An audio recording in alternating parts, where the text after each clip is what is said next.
Hello, everyone. Welcome to Health for the World International Grand Rounds. Please feel free to introduce yourself and tell us where you're logging in from. The topic for today's Grand Rounds is cardiac imaging in practice, non-ischemic and vascular cases. And it is my pleasure to introduce the speaker for this week, Dr. Saurabh Agarwal.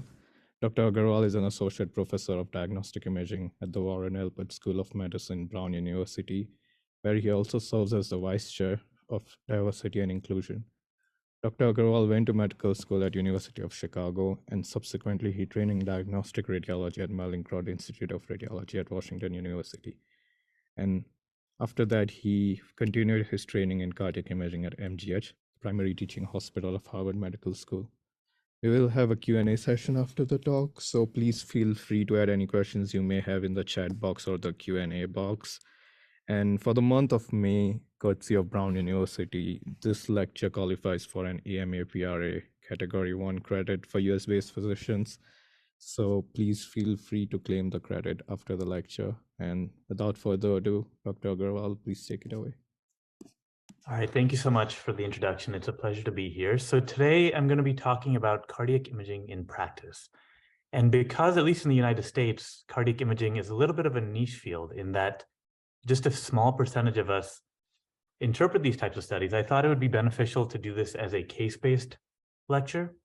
And so we'll look at some cases that you might only see if doing cardiac imaging, but also many cases that you might see reading just chest CTs or in the ER or anything else. All right, so I have no disclosures. So we'll start with case one. This is a 63-year-old man presenting with shortness of breath. He had an abnormal echocardiogram followed by a cardiac MRI.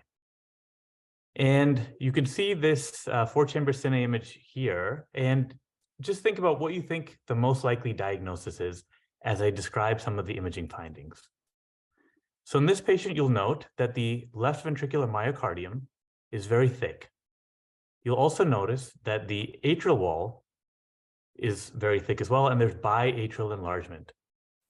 Now in this image right here, this is a post-contrast image. You'll notice a few things.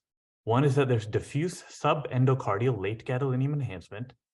And second is that there is reversal of what you usually see is that the center over here would be bright and the myocardium would be dark. But here you get what's called a black blood pool. So the answer here, this is cardiac amyloidosis. So here are some of the imaging findings that you'll see. We talked about left ventricular hypertrophy, biatrial enlargement, and atrial wall thickening. Oftentimes you'll see pleural effusions and a pericardial effusion. You can see that black blood pool and also subendocardial and diffuse late gadolinium enhancement. Now, another thing that you might see is what can happen is sometimes when the technologists are trying to find the exact inversion time to do the post-contrast images to make sure that the myocardium is dark, what will happen is in amyloid, as you increase that inversion time, usually what happens is that the blood pool will null before the myocardium, but in amyloid, this is reversed. And the reason for that is that the amyloid proteins, they go into the myocardium, they expand the extracellular matrix, and all of the gadolinium goes into that myocardium. And so an example of this, I'll slow this down. As we're increasing, see if I can slow this down a little bit here. As we increase the inversion time, what usually should happen is that the blood pool in the center there should get dark first. But in this case, you see that the myocardium gets dark first, and then the blood pool. And this is a very good sign that you're looking at cardiac amyloidosis.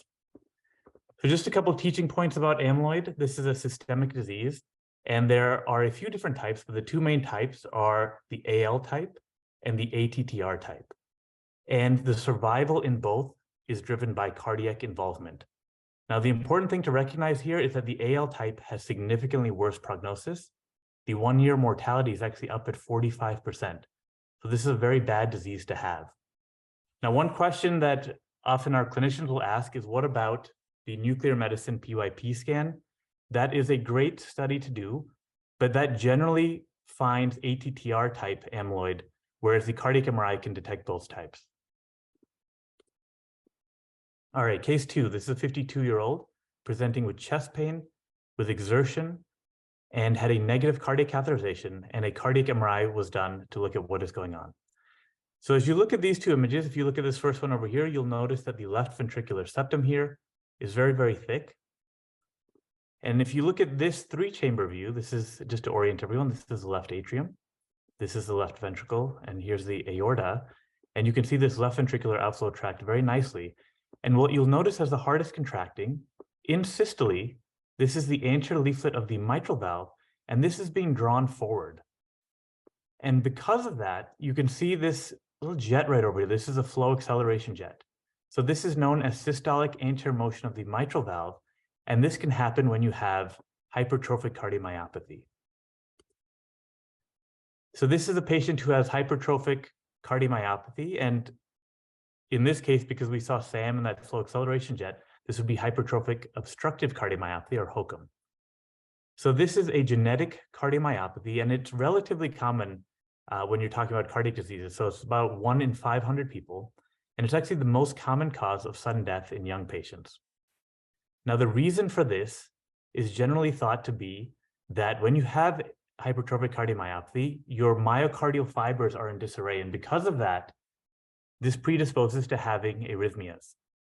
And so what is the role of cardiac MRI in these patients? So the first is to make the diagnosis, and the way you make the diagnosis is if you look at the LV myocardium, if it's greater than or equal to 1.5 centimeters, that is a good reason to start thinking about this as a diagnosis. The second is to look for left ventricular outflow tract obstruction. And that, as we saw, you can see, you can have systolic anterior motion of the mitral valve, and you can actually quantify the gradient and the velocity of what's going through that if you do certain phase contrast images. And then one of the more recent things that we've been doing in the last 10 years or so is that when you have hypertrophic cardiomyopathy, you often get mid-wall fibrosis throughout the LV myocardium. And what we can do on cardiac MRI, as I'm showing in this image right here, we can quantify the amount of fibrosis. And there was a study that came out that showed that if the amount of fibrosis is greater than 15% of the LV mass, this is associated with an increased risk of sudden death. And so there are many criteria when you're looking at HCM to determine, how you should treat this and if you should put in an ICD, for example. But one of the main criteria is to look for the percentage of fibrosis. And so what we would do is we would segment out the myocardium, and we would draw this circle right over here and say, this is normal myocardium.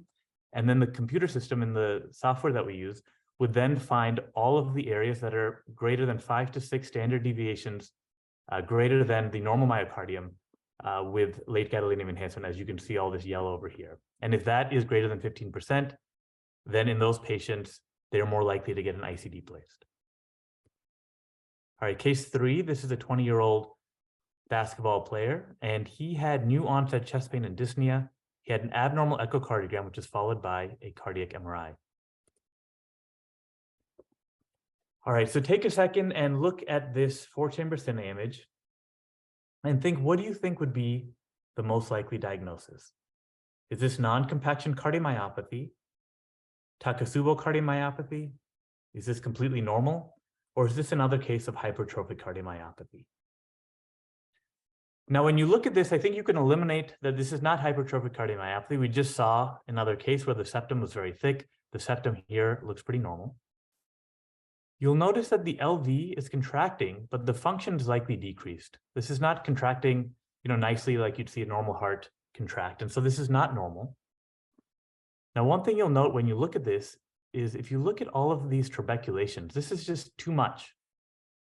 Sometimes you might see that in the right ventricle, but not in the left ventricle. So this is actually a case of non-compaction cardiomyopathy. So non-compaction cardiomyopathy, or if you see some more recent research papers, they also call this excessive trabeculation cardiomyopathy. This is another genetic disorder that you can get, which can lead to many different things, such as heart failure, thromboembolism, and also arrhythmias. And here's some good examples. This is a short axis image, so just to orient everyone, this is the left ventricle, and this is the right ventricle. And if you look at this, we'll call the compacted myocardium, and this is all that trabeculated or non-compacted myocardium. You can see how much there is. And here's another great example right over here. You can see all of that throughout the left ventricle here. So the way we make this diagnosis is that we look at patients in diastole, and you want to see a ratio of the non-compacted myocardium to compacted myocardium of greater than 2.3 in multiple segments. So when we would look at this, for example, you might look at this at the apex and say this is a lateral segment, and you might measure this, and you would see that this length over here is greater than 2.3 times the length over here. And then if you did this again in the inferior segment, you'd see the same thing, and this would be good to make the diagnosis of non-compaction cardiomyopathy. All right, case 4, 42-year-old man presenting with chest pain and elevated troponins. This patient had a normal coronary catheterization, and a cardiac MRI was performed for further evaluation. So here are two post-contrast images. Again, these are done in the short axis plane to orient everyone. This is the left ventricle. This is the right ventricle. And this is the LV myocardium. You can see that the majority of it looks pretty good. It looks nicely nulled. It looks dark over here. But what you'll notice here is that you can see that there is some late gadolinium enhancement. All this brightness over here. This is in the basal and mid cavity infralateral segment. And you'll notice that this is midwall or subepicardial. You can see the endocardium very nicely, so you know it's not involving that. And so in this patient, the most likely diagnosis is myocarditis. So myocarditis is when you have myocardial inflammation, and this can be due to a whole host of different causes. It may be due to a viral illness. You know, we saw more than a few cases in the last few years from COVID pneumonia, for example, from COVID infection. You can also get this from various drugs and other etiologies as well. Now, here's another case of myocarditis. You can see here in the lateral wall, you see all of these areas of kind of patchy and nodular midwall late gadolinium enhancement. This is another case of myocarditis. Now, the thing with myocarditis is that the majority of patients are probably asymptomatic. We think that we probably underdiagnose this. But in some patients, if they're unlucky, it can lead to arrhythmias, and patients can actually have sudden cardiac death or other things. So it is something to be aware of. What you usually see is patchy midwall and subepicardial late gadolinium enhancement. There is this criteria that was recently updated called the Lake Louise criteria. I won't go into detail on this, but this is a criteria that looks at a number of different things and is thought to improve diagnostic accuracy when diagnosing myocarditis. And T1 and T2 mapping can also be used when making this diagnosis. Now, here's a similar case. This is a 38-year-old man. This patient was diagnosed with myocarditis 5 years ago on cardiac MRI. And what you can see here is something similar to what I just showed you. Here's that LV myocardium. And in that infralateral wall, you can see that there is late gadolinium enhancement. Now, this patient was actually lost to follow-up, and then recently had an abnormal chest radiograph, which is followed by a CT chest. And here is this axial contrast-enhanced CT chest. And what you can see here is that there's bilateral hilar lymphadenopathy and also subcarinal lymphadenopathy. And so this was thought to be due to sarcoidosis, and actually was biopsied and proven to be sarcoidosis. And so the question here is, could the MR findings actually have represented cardiac sarcoidosis, or are these two separate things that are going on with this patient? And the answer here is yes. So this was actually a case of cardiac sarcoidosis that we thought was myocarditis 5 years ago. And, you know, back when I was in residency, one of the teachings that we had was that if you don't see pulmonary manifestations of sarcoid, the patient doesn't have cardiac sarcoidosis. So if you don't see all that lymphadenopathy, you know, perilymphatic nodularity, et cetera, that they probably don't have that. But since then, it has been found that even on autopsy, up to 25% of patients have cardiac sarcoid, and it actually can be the first manifestation of the disease. So that should not sway you from making the diagnosis, even if you have no other findings of sarcoidosis. Now, the majority of patients who have this, especially if they just have mild disease, will really have no clinical manifestations, but a small percentage, about 5%, can have arrhythmias, conduction abnormalities, most commonly heart block or heart failure. So the thing about cardiac sarcoid is that it can look exactly like myocarditis. What you end up seeing is that same midwall and subepicardial late gadolinium enhancement. And here's a fantastic example of a patient who has pretty extensive cardiac sarcoid. This, you can see the LV myocardium, we're close to the base, And what you can see here is all of this mid-wall late gadolinium enhancement. You see that endocardial border here nicely spared, and also the subepicardial border here kind of spared. And you can see all this mid-wall LGE. Here you're starting to get a little bit of subepicardial late gadolinium enhancement as well. Now, the most common areas of involvement are the basal septum and the lateral wall, as you can see right over here. And this can look exactly like myocarditis. So in a lot of patients, when we're saying, something is likely myocarditis, oftentimes we'll include sarcoidosis in the differential diagnosis. All right, case 6, this is a 57-year-old woman presenting with chest pain, also had a negative cath, and MRI was performed for further evaluation. And I'll let this play a few times, just take a look. This is a 4-chamber cine image. You'll notice that the LV is not contracting as vigorously as you might like to see. And the second thing is, if you look at the apex, it's a little bit subtle, but you'll notice that it balloons out a little bit.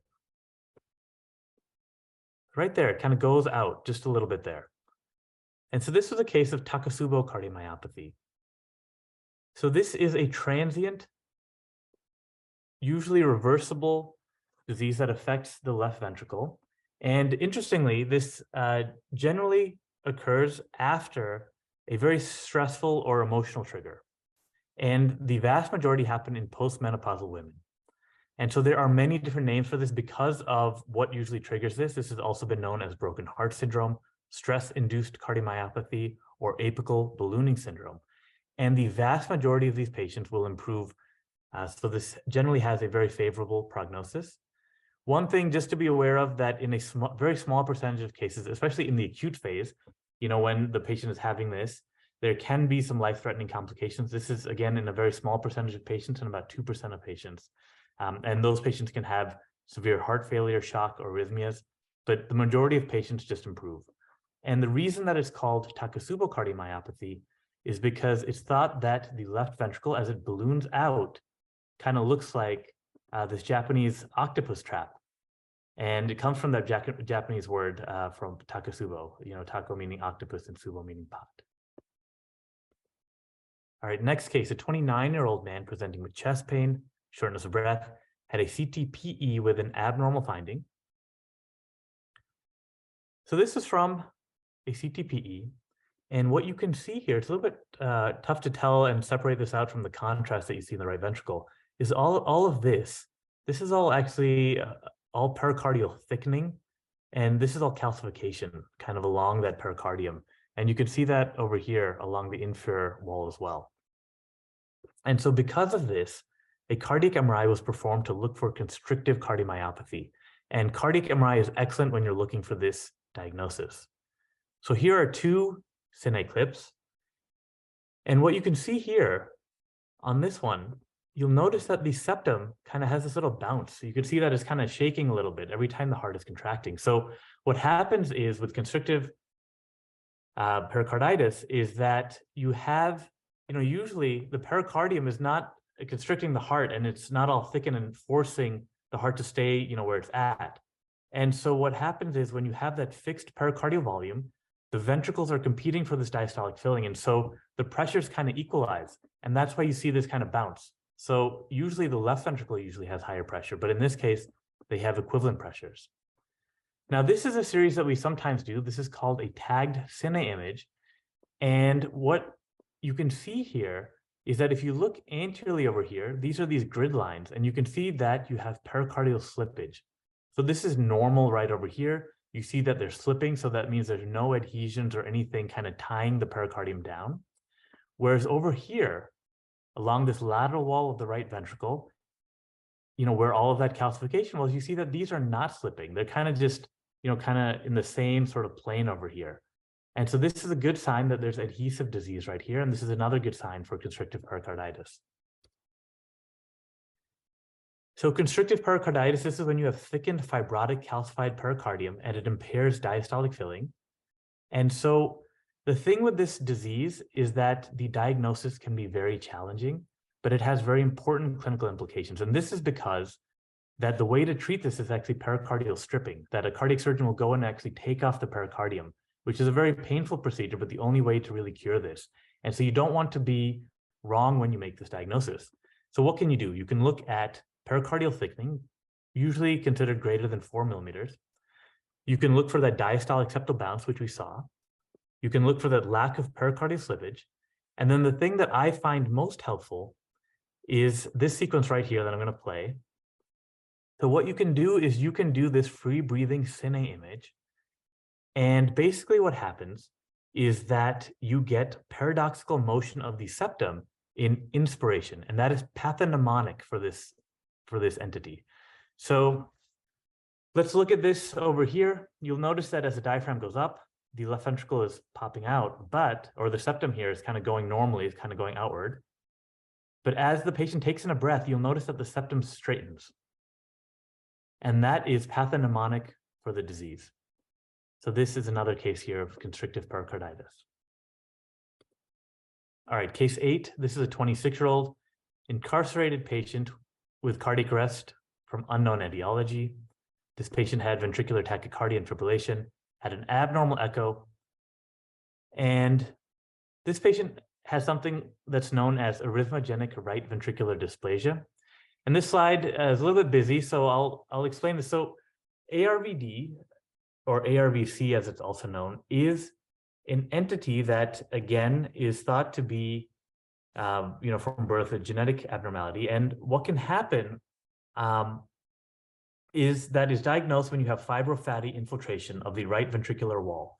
So it used to be when we made the diagnosis, we would look at the RV wall and we'd look to see, do we see fat in it? And then in 2010, a task force met and they thought that when people are diagnosing ARVD in that fashion, that it generally is fairly unreliable. And the reason behind that is that the RV wall is very, very thin. It's about 2 millimeters. And so it's very hard to really see, do you actually see fat in there, or is there some other artifact or anything else? And so they come up with a new way of making a diagnosis. And the first is that you want to see a focal wall motion abnormality in the right ventricle. And so here's a good example. In this patient, you see that as the RV is trying to contract, the lateral portion over here is bulging outward rather than coming in. Aside from that, you should also see that the RV is either enlarged, and they have certain thresholds, and they have a decreased function. Now that would be considered the MR criteria for ARVD. And then you take that along with other criteria, so other clinical criteria, abnormal EKG findings, and put it all together. And if you have all of those things, then you would make the diagnosis of ARVD. And so, like we talked about, genetic cardiomyopathy, you have that fibrofatty infiltration. If you have all of those things, then the patient is often treated with an ICD. And this was a patient who had a subcutaneous ICD placed for ARVD. Case 9, a 38-year-old man post-motor vehicle collision presenting with an incidental finding on CT. And here, so you can imagine, you're looking at a standard contrast enhanced CT chest, and what you'll notice in the heart over here is that there is this big mass sitting in the left atrium. So this patient was referred on to get an echocardiogram, and they thought this could be either a MYXOMA or a thrombus. So the question is, what is the next best test to evaluate this further? Should we get a TEE to look at this a little bit more closely? Should we get a cardiac cath, a gated CTA, or a cardiac MRI? And the answer in this case is a cardiac MRI. So here, this is the cardiac MRI. You can once again see, here's that mass within the left atrium. It almost looks like it is connected to that intraatrial septum, maybe by a little stalk. It's a little bit mobile. And in this case, this was a cardiac MYXOMA. And the reason that a cardiac MRI is the next best test is because we can look for enhancement. So no other test can look for enhancement as well within this mass. And if you see enhancement within this mass, you know that this is a MYXOMA rather than a thrombus. And so in this case over here, again, you see this mass, and over a few minutes, you see that it's starting to enhance. So you know that this is, in fact, a mass. And when you're trying to decide what type of mass, a cardiac MYXOMA is classic for being in this location. So within the left atrium, kind of being next to that intraatrial septum, oftentimes you'll see the stalk very nicely. So these are most often in the left atrium, about 75% of cases. Small percentage can also be in the right atrium or in the right, or in either one of the ventricles. Oftentimes you'll see that sort of narrow stalk close to the fossa ovalis, and you'll see patchy and progressive late gadolinium enhancement, which is really the key finding that can help differentiate this from thrombus. The second thing being that it would be very rare to have a very large thrombus kind of sitting in this location within the heart. Case 10, 48-year-old man with cocaine-induced myocardial infarction presenting with right-sided weakness. You can see that this patient has an infarct, goes on to get a cardiac MRI. And what you can see here is that there's this mass at the left ventricular apex. And on this post-contrast image, you see that there's this transmural infarction, all of this late gadolinium enhancement throughout the LV myocardium. The myocardium, remember, should look like this. And here you see this mass over here without any enhancement. This is an LV apical thrombus. And because of that, the shot out up into the head and neck vessels and resulted in the patient's infarct. So here are a few more cases of intracardiac thrombus. Especially in the left ventricle, this can be a complication of having a myocardial infarct. And of course, that's because the apex now is not contracting as well. It may be dyskinetic or akinetic. And because you have all that slow flow, it predisposes to thrombus kind of coming in. And so a large percentage of these happen after having an anterior wall infarction, especially when you have transmural infarcts or low left ventricular ejection fraction. Now, in general, thrombi should not have any enhancement. There's one small exception to that. Sometimes when you have chronic organized thrombus, you can get a little bit of enhancement around the periphery. But in general, thrombi should have no enhancement, and that's a very good way to be able to tell that apart from other intracardiac masses. Now, just one reminder, when you're looking at a standard CT chest, just a reminder to look at the heart. I think at least many of us kind of go through, and the heart, we kind of go by. And part of the reason for that is that there's a lot of artifact, a lot of mixing of contrast and other things that can make it more challenging to interpret. But just take a quick look. If you see something that looks like a very well-defined mass, you might be the first person to recognize that, and really can help have the patients, their care go in a certain direction because of what you find. So case 11, a 62-year-old woman with a history of esophageal cancer for many years, presenting with shortness of breath. An echocardiogram was performed and was read as concerning for left ventricular rupture. So let's take a look at the MRI. And this is a difficult MRI to interpret. There's a lot going on. You look at this image and it's very difficult to tell our normal anatomic landmarks. Is the left ventricle ruptured as was thought on the echocardiogram, or is there something else going on? So we have some more images over here. And I think on this image, you can see a little bit better that the LV myocardium looks like it probably is intact, but there is something else over here adjacent to the left ventricular myocardium. And here, this is kind of along that infra aspect. You can see this. This actually was a little bit difficult to interpret, but we did favor this to be a big cardiac mass that was next to the left ventricle. Favored a sarcoma, or less likely a recurrent esophageal cancer. They went on to get a surgical biopsy. And just to actually show this here, this is a post-contrast image. You could see these areas of enhancement. It looks kind of heterogeneous throughout this mass. This was a cardiac sarcoma. So as you can see here, there are many different subtypes of cardiac sarcoma. The most common type that you'll see is an angiosarcoma. This is the most common primary malignant cardiac tumor. And the most common location is what you're seeing in this case. This is another patient who actually had a angiosarcoma, is along that right atrial free wall. So you can see this big mass here kind of extending into the right atrium. It's abutting the tricuspid valve over here. You can see that it is very FDG avid on this PET image. And so if you see a large aggressive mass kind of along this area, you really should favor cardiac sarcoma, and especially angiosarcoma. All right, case 12, a 60-year-old man presenting with shortness of breath. A PECT was performed, and you can see that there is what looks like this mass. So you're looking at this study and you see that there is a lot of abnormal soft tissue. You see this adjacent to the left atrium over here, kind of extending, attenuating between the pulmonary veins and arteries. And again, all of this soft tissue right over here. part of this mass, there also was this big area right over here within this right ventricle. And so the question here is, what should not be included in the differential diagnosis? And I think in this case, although we see a lot of different artifacts, that this really is not like mixing artifact. This is a very defined mass within that right ventricle. And so although we might consider some of these other things, we should not think about mixing artifact. Here again, on these cine images, you can see that there is this right ventricular mass. It looks like it's right against the tricuspid valve. And this is a post-contrasting image, and you can see that it's enhancing. And sometimes on these images, it's difficult to pick out the enhancement. But here, you see that, it's looking closer to all of the contrast that we see, so that we know that it's enhancing. Now, other things that you'll notice is that there's this pericardial effusion. And over here, some of that other soft tissue that we saw previously, again, you can see that it's all enhancing throughout. So we're highly suspicious that this is something malignant. And in this case, this was cardiac metastases, and this is a whole lot of them.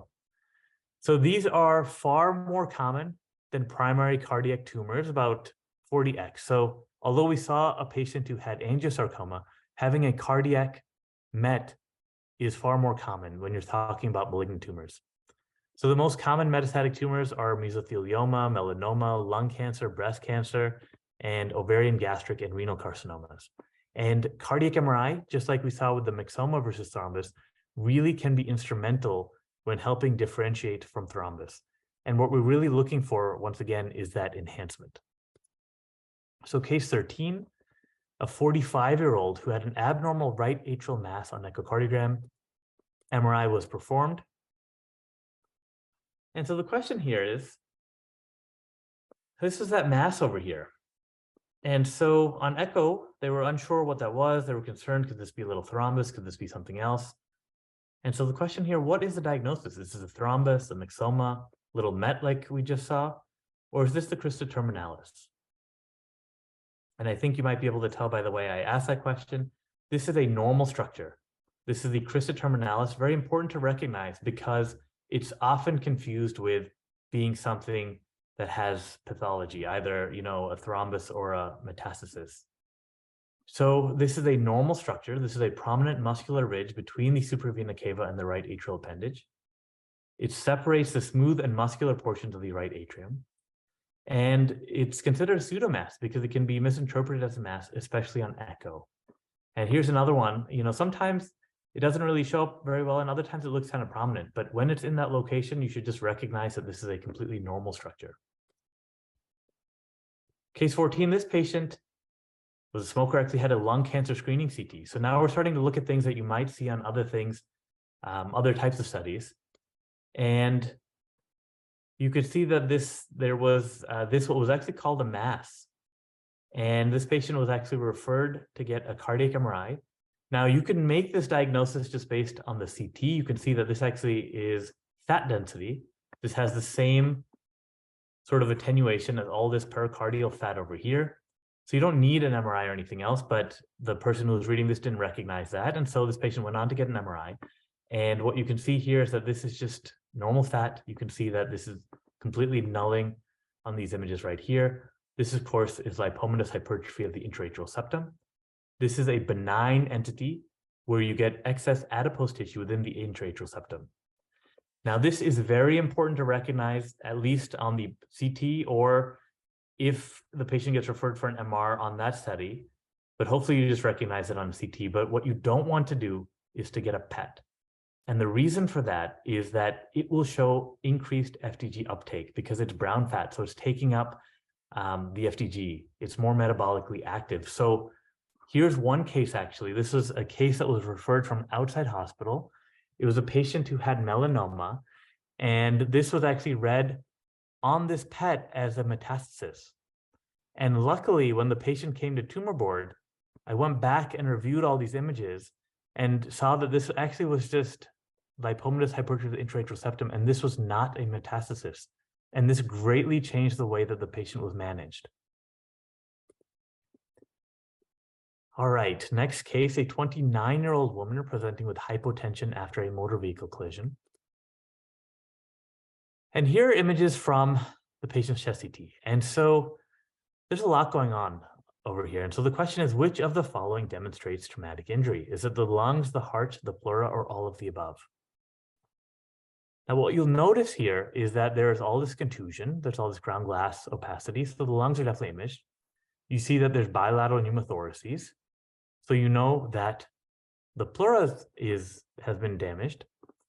And then if you look carefully, if you look at the left ventricle, you'll notice that there's this contrast that's outside the left ventricle. There should be no contrast that is in this location. So this actually is left ventricular injury as well. So this is a case of traumatic cardiac injury. And actually this, because there's so much going on here, this is very hard to pick up, but I think when you're looking at these delayed images that was performed, because this patient also had renal injury, this is picked up over here. You see that there's all this contrast out here and over here as well. And so you could see this cardiac injury very nicely on this abdominal CT as well.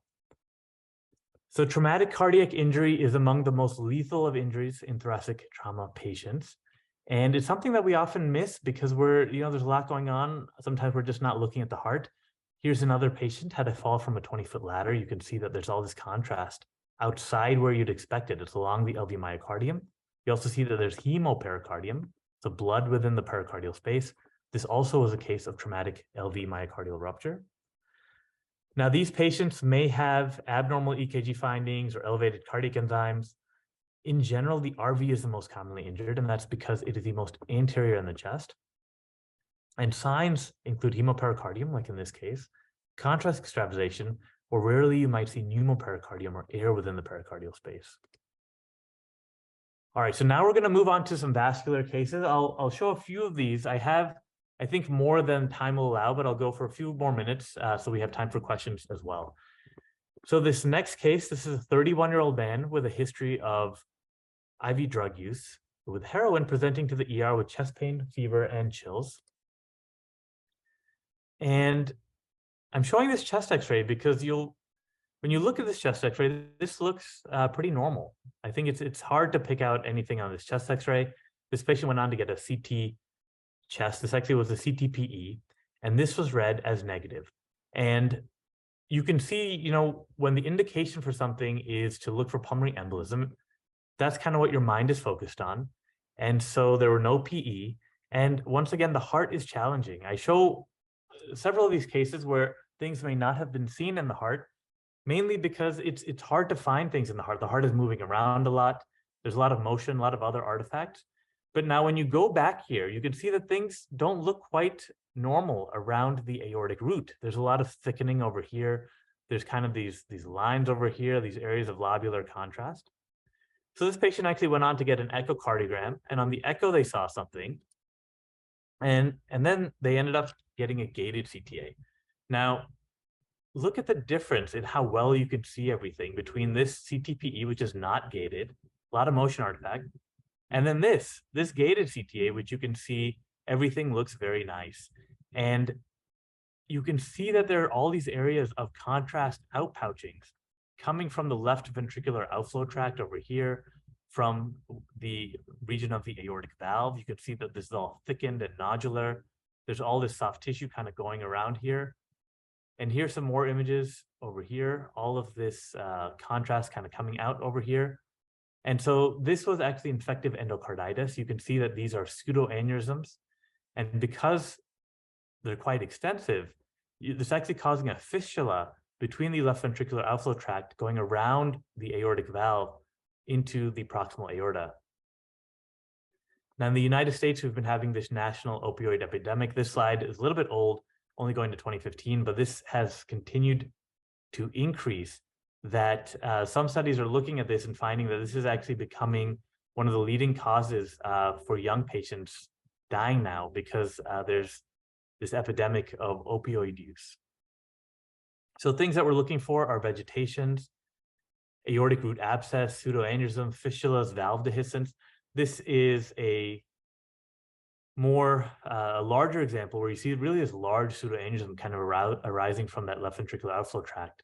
And here, kind of around that valve, all of this lobulation, huge pseudoaneurysm kind of coming around, all this thickening here, also aortic root abscess, really extensive findings of infective endocarditis. Here's this kind of going down. You can see all this here. It's actually so bad that it's going into the pericardial space here. So teaching points on this, really to look at the aortic root. If you can't tell what's going on or something looks kind of funny, you can get an EKG-gated CTA. This helps prevent all that motion artifact, and so you can really see everything much better. And then the advantage of CT is that it offers excellent anatomic resolution. So sometimes on echocardiogram, you really can't tell quite as well what's going on. And so CT, you can really see things very nicely. And CT is also good for surgical planning and looking for other complications of endocarditis, like all the pseudoaneurysms that we just saw.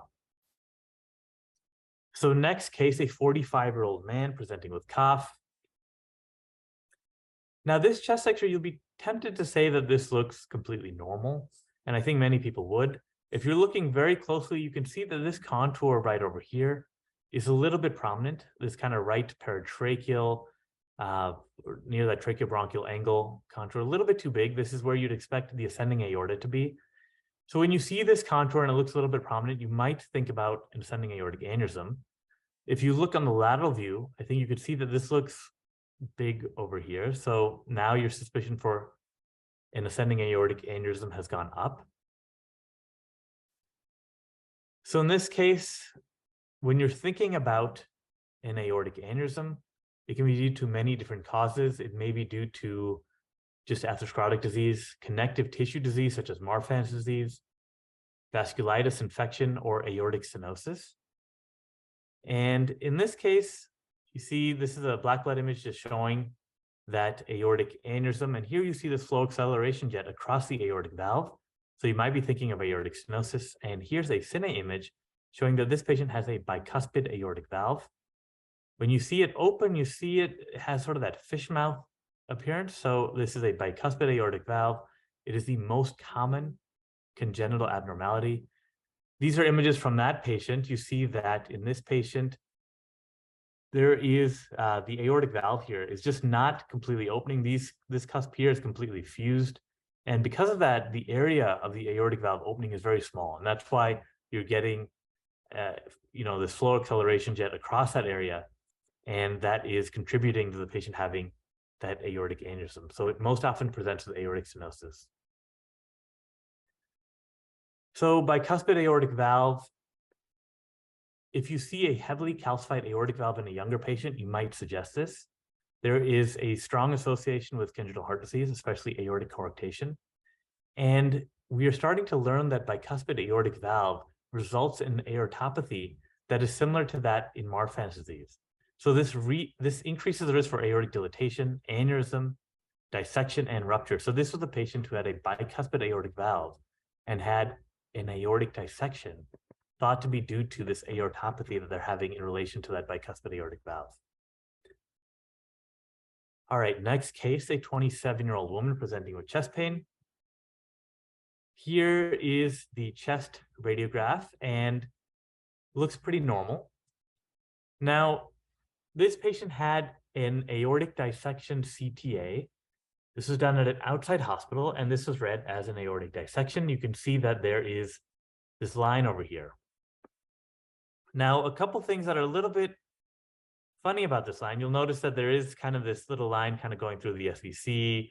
There's a little bit of a line kind of going where you'd expect the RVOT and the pulmonary artery to be. But this is read as a dissection, but the patient actually was feeling just fine.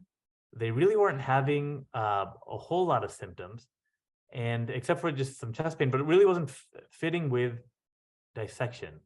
They went on to get another dissection study. And again, you can see that there is what looks like this line over here. But if you look more closely, this line looks very blurred. It looks like it's over here, but it's also within the main pulmonary artery. It looks like there's one over here, there's one over here, there's one over here. And so at this point, you may be suspecting that this actually is not a dissection, but this is actually due to motion artifact. If you couldn't tell, you can get a gated CTA. So this patient actually was sent for a gated CTA, and you can see that there is no dissection flap. This is all just motion artifact. And so this was actually a pseudo dissection. So how can we differentiate this from a true dissection? So one is, do we see that the flap extends beyond the margin of the aorta? And so if we look back at this image, you see what looks like a flap actually goes beyond the margin of the aorta. So this is unlikely to be a true dissection flap. Are there similar findings in adjacent vessels? So in the main pulmonary artery, you see what looks like something similar. So this again is not a dissection. Is there a lot of motion artifact in general? Sometimes I look at the lung windows and see, is there a lot of motion in the lungs as well? And do the clinical symptoms fit, which in this case it wasn't. And if you cannot tell, you can repeat with EKG gating, which is what we did in this case. I'll do 2 more cases and then we'll stop. So this is a 42-year-old man, post-motor vehicle collision. So on this one, on the frontal chest radiograph, hard to see if there's any bony abnormality. Here's a little bit hard to see, but there's a little sternal fracture, but this patient actually went on to get a CT, and the sternal fracture was not what was of interest, and also not all this adenopathy. It was actually the fact that if you look at the sinus of Valsalva, you see that this is very dilated over here. This is, the normal other 2 sinuses of Valsalva, but the left one right over here is very, very dilated. And so this is a sinus of Valsalva aneurysm. This is a very rare thing. This can be congenital or acquired, and the right coronary sinus of Valsalva aneurysm is the most common. Now, the importance of this is that it could have mass effect, but often the main thing that we're concerned about is potentially if it gets big enough, it could rupture. And from that, you could get a little fistula, either to the right ventricle, like in this case, or elsewhere. And so things to remember, it's a rare diagnosis, but it has very important clinical implications. So again, sinus of Valsalva aneurysm. If this ruptures, obviously, you get a big shunt. If it is congenital, it does have an association with other congenital abnormalities, such as VSD. Rupture can be fatal. And so in patients that you are thinking about treating them, you can either treat them via a surgical approach or a transcatheter approach. And then we'll stop with this last case, a 75-year-old woman presenting with chest pain. And this is a non-contrast CT. And what you'll notice here around the ascending aorta is that there is all of this hyperdensity. Looking at the contrast images, you see that there is all of this kind of thickening and this little area of contrast right over here as well. The area that was around the ascending aorta really doesn't come out quite as well. You see that there's some thickening, but the non-contrast image is very helpful. Just to show the sagittal image, all this thickening around the aorta coming down here, and then you see these areas of contrast. So this, of course, was intramural hematoma, as we saw in the non-contrast CT. And this patient had what's called an intramural blood pool. So IMH, or intramural hematoma, was classically thought to be due to ruptured vasa vasorum in the aortic media, but now it's thought that these are actually due to small intimomedial tears, so almost like dissection precursors. And this sign where we see these little intramural blood pools, this has been deemed the Chinese ring sword sign because, especially on this image, you can see kind of how it looks a little bit like this sword over here that samurais used to use in past times. And so 2 things that can happen when you have an intramural hematoma are these things called intramural blood pools or ulcer-like projections. So basically, you get focal contrast enhancement within the intramural hematoma. If it's an intramural blood pool, this has either no or it has a small connection to the aorta, and this has uncertain prognostic significance. So in general, these are not thought to be as bad as if you have, like in this case, this is an ulcer-like projection, has a broad-based connection to the aorta, and this has a poor prognosis. So it's very likely that the intramural hematoma here will progress, either get thicker or progress to a dissection. So things to remember about intramural hematoma, that non-contrast images can be helpful. And then if you see areas of focal contrast enhancement, you can divide them up into intramural blood pools or ulcer-like projections, and they have varying prognostic significance. So I'm going to end there. I'll just go forward to the last slide, which has a QR code for CME credit. So I'll leave this up, and I would be happy to take any questions. Thank you, Dr. Agarwal, for the interesting case-based lecture. We do have a question. So they want you to shed some light on what gated CT angio is and possibly talk a bit more about cardiac gating. Yeah, that's an excellent question. So when you get a standard CTA, the patient they'll just go right through the scan. It's a very fast scan. But what you can do is you can put EKG leads on a patient and you can acquire images at a certain portion of the cardiac cycle. So let's say you wanted to acquire it at systole. So that may be, if you're looking at an EKG and you're looking at sort of that RR interval, maybe at 35% of that RR interval in systole. And at that phase, if you just acquire it right then, you will have less motion artifact because you're not acquiring it at just any random time and the heart is not freely, moving throughout the scan. If this, you're just acquiring images at that one set time. And because of that, you don't have a lot of cardiac motion. And this is a technique that we'll use not only when we're trying to problem solve, but also when we're doing something like a coronary CTA.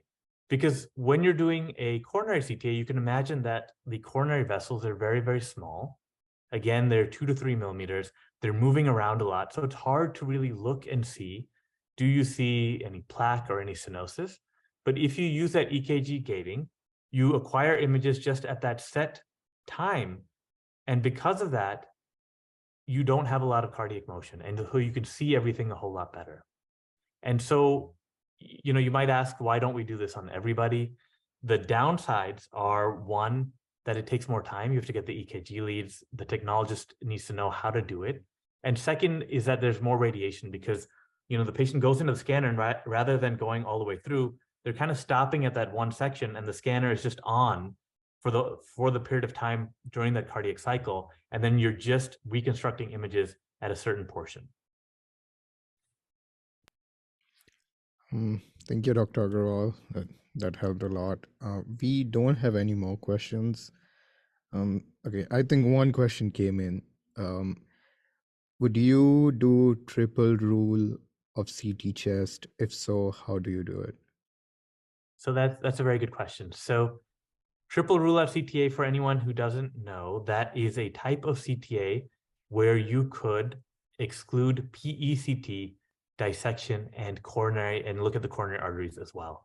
And that is not something that we're doing at our institution currently. And part of the reason is our ER is extremely, extremely busy, as are many ERs, but the throughput is so high that to do EKG gating and to do all of these things on every single patient that had chest pain, it would slow our department down a lot in terms of getting all of our patients through the scanner. And the second is there's actually only 2 of us that actually look at these types of studies, the coronary CTAs. And so we would be unable to staff, those kinds of studies throughout, at all times, essentially. And so there are a few institutions that are doing it. And I think this is something that will probably become more popular also as our scanners start to advance more. So, actually one of the things that I didn't mention as a downside of even when you're doing EKG gated CTA, so if you're doing a coronary CTA, if you have an older scanner, as we do at our institution, you have to give medication to the patient. So you have to give them beta blockers as well as nitroglycerin. So beta blockers to slow the heart rate down and nitroglycerin to dilate the coronary arteries. And so that takes a lot of time. You give someone, let's say 5 milligrams of metoprolol, and then you wait a little while, and then you give them some more, and you continue that till they get to a heart rate that you want, before you scan them. And so because of that, that slows down things tremendously. But in some institutions where they have some of the newer scanners, they're so fast that you don't actually have to slow the scanner down or slow the heart rate down. You can scan at most heart rates. And so at those places, it's a lot easier to do a triple rule out CTA than it is at our institution, where it would just take a long, long time and not really be feasible for our ER patients. Okay, that makes sense. So we don't have any more questions. All right. I think that is it. So thank you, Dr. Agarwal, for volunteering your time for Health for the World. Really appreciate it. And that concludes our grand rounds for this week.